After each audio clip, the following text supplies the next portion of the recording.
yang di kotak nomor 3. Kalau kita membaca Al-Quran, apabila berjumpa dengan huruf alif, maka dia memiliki tanda baca kasroh, maka huruf ro itu dibaca tipis, dibaca tarkik.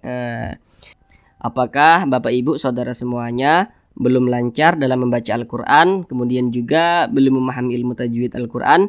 Mari belajar mengaji Al-Quran bersama kami. Akan kami jelaskan tajwidnya dengan pelan-pelan.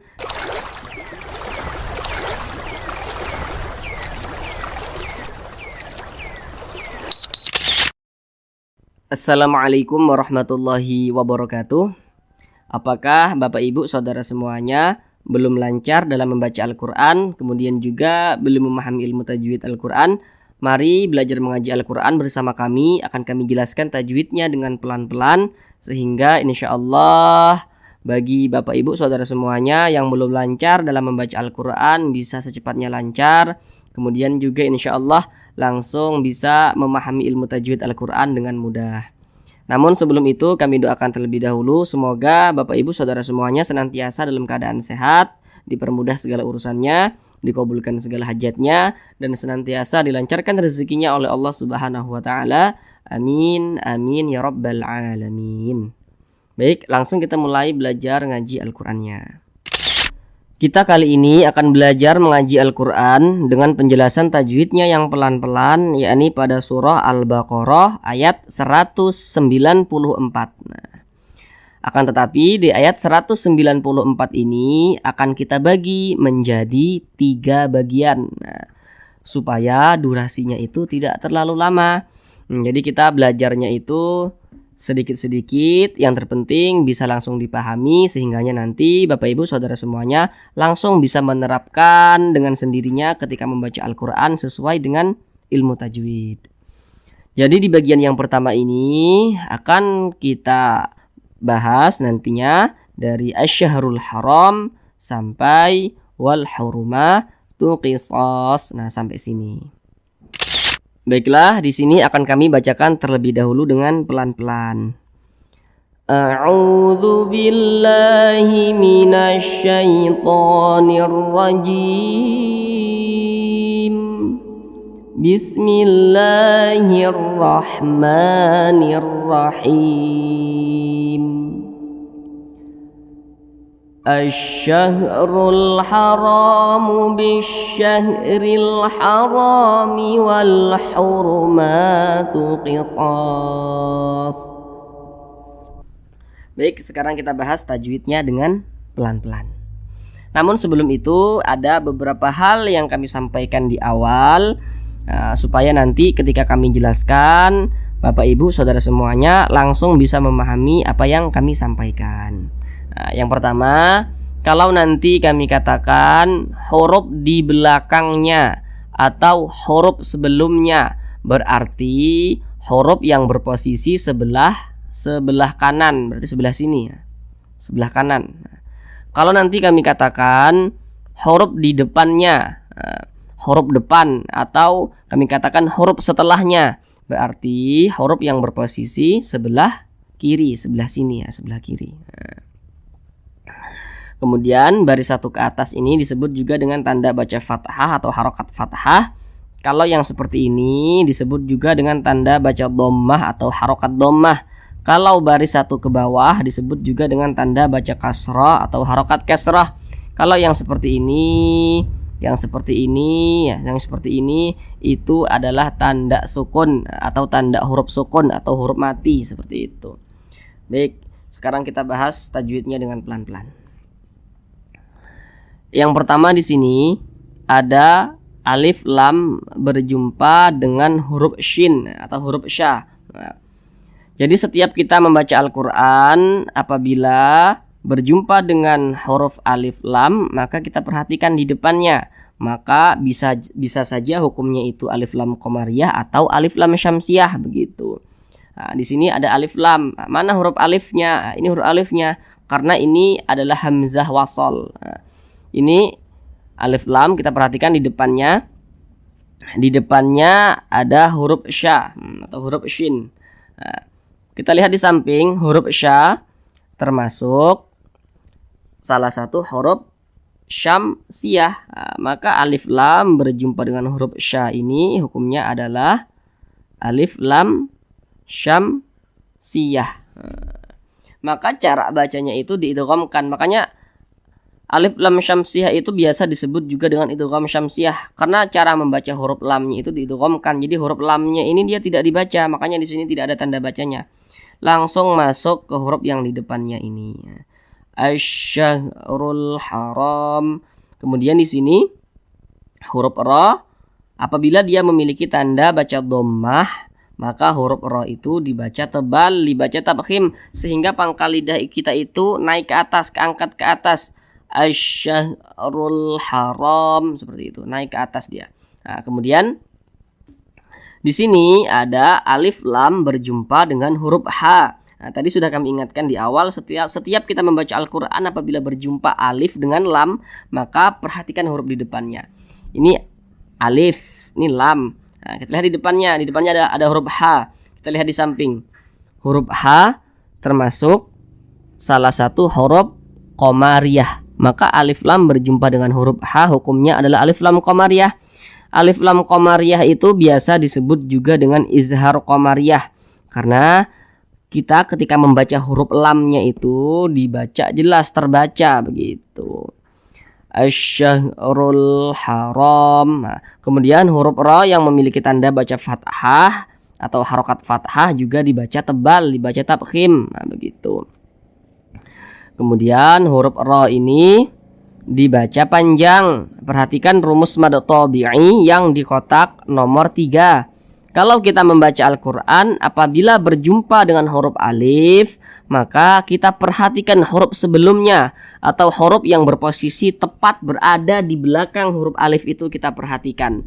Apabila dia memiliki tanda baca fathah, maka huruf tersebut dibaca panjang. Ini huruf alif nih. Huruf alif. Setiap membaca Al-Quran berjumpa dengan huruf alif, kita perhatikan huruf di belakangnya nih kita perhatikan. Atau huruf sebelumnya itu kita perhatikan. Ini huruf alif, huruf sebelumnya adalah huruf ra nih. Huruf ra ini dibaca panjang sebab dia memiliki tanda baca fathah nih dan berposisi tepat berada di belakang huruf alif. Ini huruf alif, di belakangnya huruf ra, memiliki tanda baca fathah dia, sehingganya dibaca panjang. Mad tabi'i panjangnya itu 2 harokat atau kira-kira 2 ketukan. 1, 2. Asy-syahrul haramu bisyahril haram. Kemudian di sini ada alif lam berjumpa dengan huruf shin lagi atau huruf sya nih. Maka ini hukumnya adalah alif lam syamsiyah lagi. Kita perhatikan di samping huruf syamsiyah diantaranya adalah huruf sya. Maka ini hukumnya adalah alif lam syamsiyah. Maka huruf lamnya tidak dibaca. Jadi diidghamkan langsung masuk di huruf yang di depannya. Bisyahril haram. Kemudian ini huruf ra, kalau dia memiliki tanda baca kasrah, maka huruf ra itu dibaca tipis, dibaca tarkik. Bisyahril haram. Kemudian di sini ada alif lam berjumpa dengan huruf h lagi. Kita perhatikan di samping huruf h termasuk huruf qamariyah. Maka alif lam berjumpa dengan huruf h hukumnya adalah alif lam qamariyah. Makanya huruf lamnya ini dibaca. Kalau syamsiyah huruf lamnya tidak dibaca dia begitu. Kemudian ra memiliki tanda baca fathah. Nah, sudah kami jelaskan tadi di sini. Maka huruf ra memiliki tanda baca fathah atau harokat fathah sehingganya dibaca tebal, dibaca tabkhim. Kemudian ra dibaca panjang. Ini mad tabi'i. Perhatikan rumus mad tabi'i yang di kotak nomor 3 lagi. Kalau kita membaca Al-Quran apabila berjumpa dengan huruf alif, maka perhatikan huruf di belakangnya atau huruf sebelumnya. Kalau dia memiliki tanda baca fathah, maka huruf yang memiliki tanda baca fathah yang berposisi tepat berada di belakang huruf alif maka dibaca panjang. Ini alif. Sebelumnya ada huruf yang memiliki tanda baca fathah. Sehingganya huruf ra ini dibaca panjang. Mad tabi'i panjangnya 2 harokat atau kira-kira 2 ketukan. 1, 2. Hara mi wal huruma. Di sini ada alif lam berjumpa dengan huruf H. Nah, perhatikan lagi di samping, huruf H termasuk huruf qamariyah. Maka alif lam berjumpa dengan huruf H, hukumnya adalah alif lam qamariyah. Kemudian huruf Ra memiliki tanda baca dhammah atau harokat dhammah. Nah, maka huruf Ra yang memiliki tanda baca dhammah, tanda baca fathah, nah, maka dibaca tebal, dibaca tabkhim. Nah, sehingga pangkal lidah kita itu keangkat ke atas atau naik ke atas. Nah, wal huruma, ma dibaca panjang. Perhatikan tanda mad atau tanda panjang yang di kotak nomor 4. Kalau kita membaca Al-Qur'an, apabila berjumpa dengan tanda baca fathah berdiri, jadi huruf yang di atasnya memiliki tanda baca fathah berdiri, maka huruf tersebut dibaca panjang. Ini huruf mim, di atasnya ada tanda baca fathah tapi bentuknya dia berdiri. Nah, tanda baca fathah itu seperti ini. Kalau dia berdiri seperti ini, maka huruf yang di atasnya memiliki tanda baca fathah berdiri, maka dibaca panjang. Atau bisa kita pahami karena ada alif kecil yang berdiri di atas suatu huruf begitu. Jadi terserah kita mana yang mudah untuk kita ingat begitu. Nah, yang terpenting kita tahu bahwasanya oh ini tanda baca panjang begitu. Ini mad tabi'i, panjangnya itu 2 harakat atau kira-kira 2 ketukan. Wal huruma tu qisas. Nah, kemudian so ini dibaca panjang. Ini namanya mad arid lis sukun. Namun sebelum itu perhatikan terlebih dahulu rumus mad tabi'i yang di kotak nomor 3 lagi. Kalau membaca Al-Qur'an apabila berjumpa dengan alif, maka kita perhatikan huruf sebelumnya atau huruf yang berposisi tepat berada di belakang huruf alif itu kita perhatikan. Kalau dia memiliki tanda baca fathah, maka huruf tersebut dibaca panjang. Ini alif nih yang disambung dengan huruf shad. Nah, huruf shad ini dibaca panjang sebab dia memiliki tanda baca fathah dan berposisi tepat berada di belakang huruf alif. Ini huruf alif, di belakangnya huruf shad, memiliki tanda baca fathah dia sehingganya dibaca panjang. Nah, pada awalnya namanya mad tabi'i, kemudian mad tabi'inya itu berjumpa dengan huruf yang kita sukunkan atau yang kita matikan, maka namanya berubah menjadi mad arid lis sukun. Panjangnya mad arid lis sukun itu boleh 2 harokat, boleh 4 harokat hingga 6 harokat. Yang terpenting konsisten dalam sekali bacaan. Mana huruf yang kita sukunkan atau huruf yang kita matikan? Huruf shad ini, huruf shad yang ini. Ini kalau kita berwakaf tepat di huruf shad, maka kita baca qisas, jangan kisasun, jangan, tapi qisas gitu. Huruf shadnya ini kita sukunkan atau kita matikan. Kenapa huruf shad ini kita sukunkan atau kita matikan? Jadi kalau kita membaca Al-Qur'an apabila berwakaf atau berhenti tepat di huruf yang tidak dibaca panjang, maka huruf tersebut harus kita sukunkan, harus kita matikan. Ini huruf shad. Huruf shad ini tidak dibaca panjang. Nah, makanya ketika kita sukun, ketika kita wakaf ya, ketika kita wakaf atau berhenti, makanya disukunkan seperti itu. Nah, kemudian di sini ada tanda wakaf kaf dengan lam yang bermakna al-waqfu aula. Jadi maknanya itu kalau menemukan tanda wakaf seperti ini, maka berwakaf atau berhenti itu lebih utama daripada diwasolkan.